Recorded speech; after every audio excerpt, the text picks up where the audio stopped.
Ang sampon na automatic yung boto natin, sikat, endorsement sikat, galing sa pamilya ng mga politiko Duterte, boto natin yan. Ganyan ang ugali nating mga Pilipino. Alam nyo, yung congressman nyo, si Joel Chua ba yun?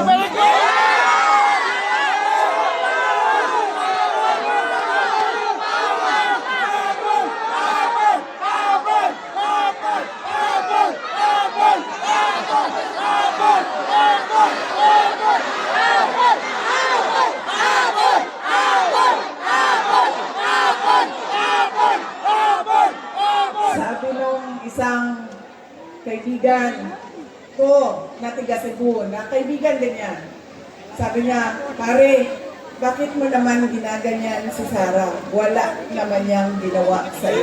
Sinisira mo ang pangalan. Sabi niya doon sa kaibigan namin, utang ina pare, hindi ko naman kilala si Sara at hindi niya ako kilala. So ano bang pakialam ko sa kanya? Utang ina rin. Andito ako ngayon sa distrito niya.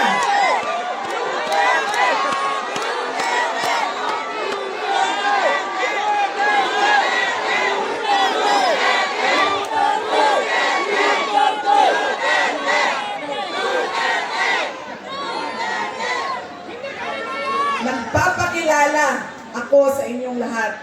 Ako, si Sara Duterte. Kaya ko makipag-away sa kanal.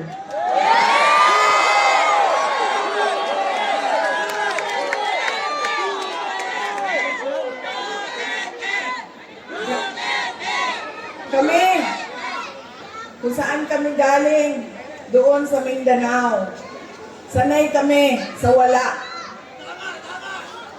Kaya, walang mawawala sa akin kung dalhin ko ang away na ito dito sa kanal ng distrito ninyo.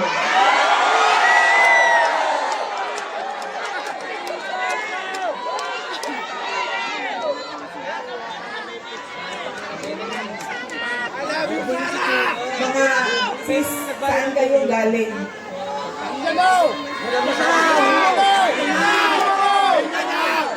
Kung sa'yo mga taong Sulbiri, mga Maranao.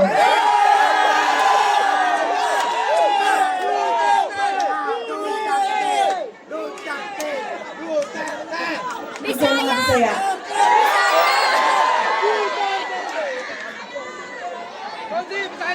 Ayaw mong kalimot ha, pag-abot sa adlaw sa pinili ay butangin na ninyo og zero si Chua.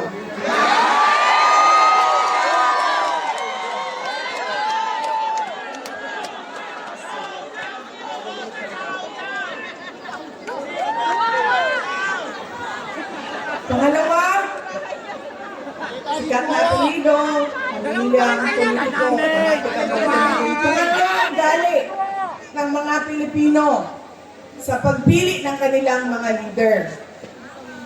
Kung sino yung may pera at bumibili ng boto, ay binibigay natin ang ating pagkatao sa kanila. Alam nyo, galing akong Bacolod, galing akong Manila, kahapon, Quezon City, tinatanong ko ang mga tao, magkano ba ang bilihan ng boto? 2,000, 3,000.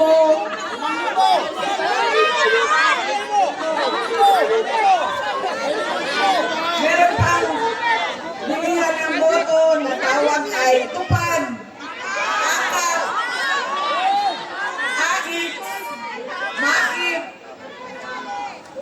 Ginawa ng legal ang pagbibili ng pagkatao ng mga kababayan natin. Yan ang ugali natin. Kung sino yung magbabayad, bibigay ko sa kanya ang boto niya. Tanggapin natin ang pera. Bakit hindi? Galing naman yan sa gobyerno. Hindi na, bibigay ko yung buong paako sa inyo kung merong politiko nagbibigay ng pera na galing sa bulsa niya. Lahat yan galing yan sa pondo ng gobyerno. Buwis natin yan. Tax natin yan na binabayad natin. Tanggapin nyo ang pera. Pero, pag-isipan nyo, dapat ba itong tao na ito na maging leader ng aming komunidad?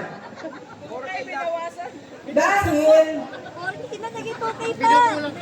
pag binibigay natin ang boto natin, at hindi natin pinag-iisipan ang ating shade na pangalan, babalik na naman tayo doon sa hindi ko na kailangan ibigay ang pangako ko sa inyo habang ako ay nangangampanya dahil binayaran na kita para sa boto mo. Ano pa ba ang obligasyon ko sa iyo? Bayad ka para bumoto sa akin. So bakit pa ako magbibigay ng tama at totoong serbisyo? Kami doon sa syudad ng Davao, hindi kami naglalagay kailanman ng budget na pambili ng boto. Alam mo anong nangyayari sa Davao? Yes, ma'am. Ang mga taga-Marawi, naa sa Isla Verde, naa sa Boulevard, buboto sila sa umaga sa Davao City. Dahil buboto sila para sa mga Duterte. Tapos, babiyahe sila papuntang Marawi, Maguindanao, Cotabato City dahil boboto sila para sa bayaran doon. Diba? Truck kayo na bumabiyahe panahon ng halalan para kumuha ng pera sa mga kapitbahay. Mga flying voters, ilang beses ko na yan sinabi sa COMELEC. Kailangan automated ang listahan ng mga tao. Dahil kung hindi ninyo ginawa yan, at hindi niyo biometrics yan, ganyan lagi ang kultura ng ating halalan. Boboto dito, lilipad sa Bulacan, boboto doon, tatanggap. Ganyan sa amin. Hindi kami nagbibigay. Boboto sila, sa umaga, pabiyahe sila, tapos boboto sila doon sa kapitbahay namin. Doon kasi may bigayan ng pera. Yan ang nangyayari sa atin. Sabi ko nga, walang problema. Kunin natin ang pera, pero pag-isipan natin ang ating mga leader. Dahil yan ang kinabukasan. Yan ang magdadala sa atin sa tama umaling kinabukasan ng ating bayan. Alam niyo, masakit sa akin yung pagbibili ng boto. Dahil nga, nawawala yung respeto ng tao sa isa't isa. Nagiging transaksyon. Mahalin mo ako, bayaran kita. Pag hindi mo ako bayaran, hindi kita mamahalin. Nagiging transaksyon ang ating mga relasyon sa ating mga kababayan. At masakit sa akin dahil sino ba at kaninong boto ba ang binibili ng mga politiko? Sa mga mayayaman ba? Sa mga mataas ba ang trabaho at natapos? Mga doktor, binibili ba ng 2,000 ang kanilang boto? Mga engineer na kumikita ng 1 milyon isang buwan, binibili ba ng 2,000 ang kanilang boto? Hindi. Ang binibili ang boto, yung mga tao na araw-araw naghihirap, nagtatrabaho, naghahanap buhay dahil ang 2,000 ay napakalaking bagay para sa pamilya nila. Yung mga taong naghihirap at walang-wala. Masakit yun. Dahil pinagsasamantalahan yung kahirapan ng mga tao. Dahil ba walang-wala ako, bibilhin mo na ang aking dignidad at prinsipyo. Yan ang ugali natin, mga Pilipino. Kung sino naaalala, bahala na. Hindi ko na tatanungin kung ibibigay mo ba pangako mo. Kung sino yung sikat, kung sino yung malaking pamilyang politiko. At ibinibigay natin yung pagkatao natin sa taong magbabayad, sa tamang presyo. Kaya kailangan, madami nagtatanong, ano bang magagawa namin? Ano bang matutulong namin, Inday Sara? Wala na kayong matulong sa akin. Tumulong na kayo. Ginawa niyo na akong pangalawang pangulo ng ating bayan. Oh. Susunod yun, sir. Pero, sandali lang, sir. Nandito muna tayo. Huwag niyong kalimutan, hindi ako kandidato. Botante ako ngayong eleksyon na ito. Nagpapaalala ako sa inyo kung ano yung dapat gawin natin. Baguhin natin ang ugali natin sa pagboto ng mga kandidato.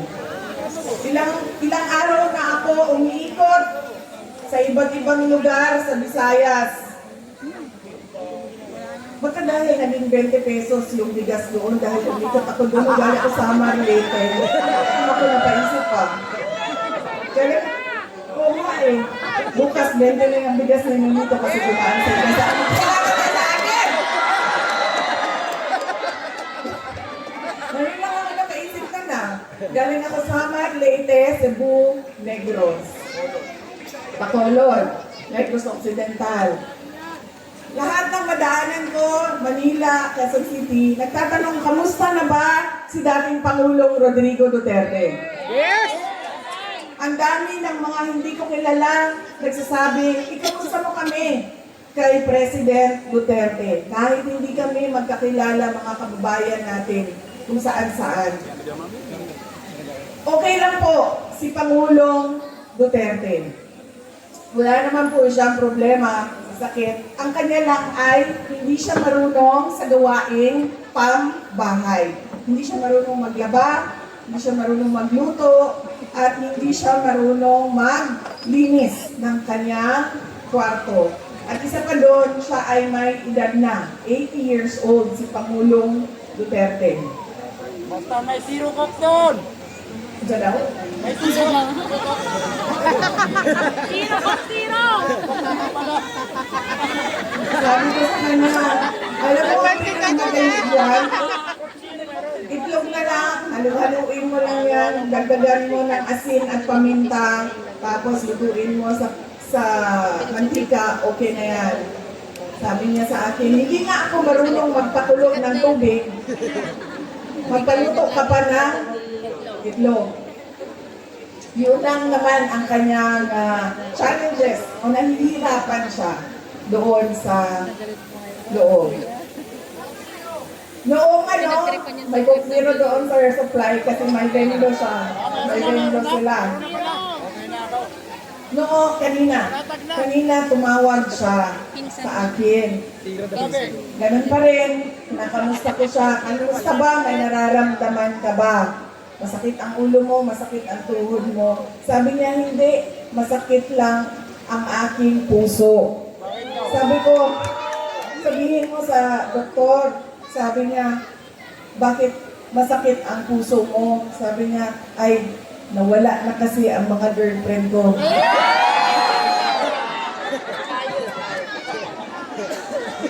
Sabi ko, ay, naku, huwag ka mag-alala. Dahil may dalawang girlfriend dyan sa labas ng kulungan, nag-aaway, nag-aantay na lumabas ka. Tapos sabi niya sa akin, sumali ba sa away ang nanay mo? Sabi ko sa kanya, ay naku, wala na siyang pakialam sa'yo. Yan po ang update kay Pangulong Duterte. Sabi niya kanina, kailan mo ba ako ilalabas dito sa detention center? Sabi ko sa kanya, relax ka lang dahil mamayang gabi meron kaming meeting doon sa distrito ni Joel Chua.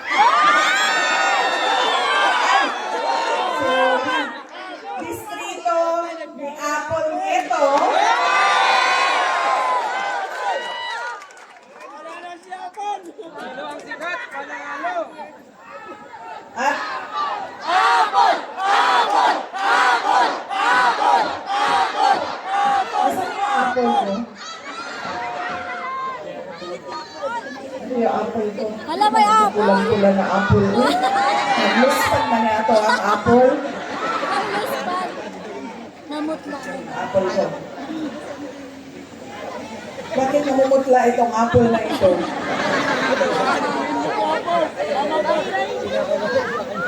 Ha? Kabado. Sana po, pagkwento ko. Please lang, kunti lang. Sabi ko sa kanya, huwag ka mag-alala, mamaya nandun kami sa distrito ni Apple, Chua. Ay, Apple! Ito. Apple na ito. Nagugulo ka. Iniisip niya Apple na ito. Pag-uusapan namin kung paano ka namin kidnapin dyan sa Hague at ibalik sa Pilipinas. Sabi niya, huwag mo akong kalimutan dito dahil mabubulok ako dito. Sabi ko sa kanya, Bias, patay tayo dyan. huwag ka mag-alala. Marami ang nagdadasal sa Kwento na naman Pilipinas at sa buong mundo para maibalik ka sa ating mahal na inang bayan.